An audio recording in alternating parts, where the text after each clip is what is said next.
In today's video, I will show you how to troubleshoot and run a dead car. As you can see, my keys doesn't work. Nothing works, as in totally dead. So basically, there are few reasons why this vehicle is dead. The most common is the battery was drained. I probably left something on, not sure what. It's not the headlight, but it could be the wiper. Anyway, second reason is maybe the alternator could be faulty. And third is, it's possible that the starter is also faulty. But before we jump into conclusions, we have to do some troubleshooting first. Like I've said earlier, when you're dealing with a dead car, the most common reason is a drained battery. That means we will check the battery first. The tool we need for this is a multimeter. Okay, let's check the battery.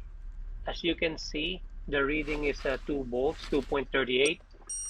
But just to make sure, let's do it again. Okay,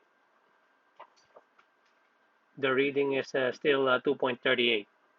Normal working battery should be at 12 volts when not in use, and somewhere around 14 volts when it's running.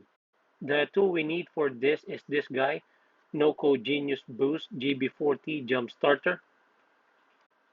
If you don't have one, I guess you have to ask someone or your neighbor to give you a jump. So make sure you have jumper cables available. And back to the battery booster. Place the clamps on the right connections.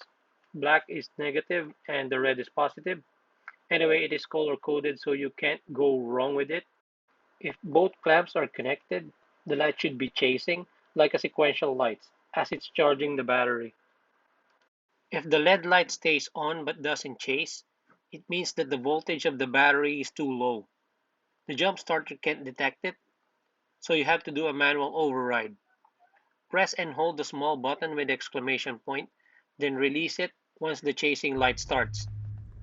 After this step, get in the vehicle and turn on the ignition.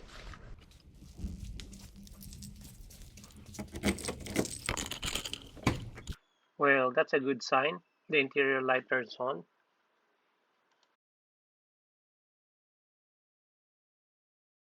Moment of truth. Okay. Okay, beautiful. See?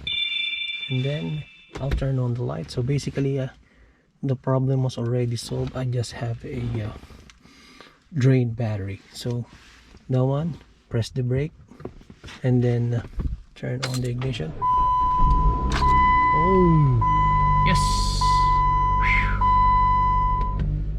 And before anything else, don't forget to disconnect the jump starter, then turn it off.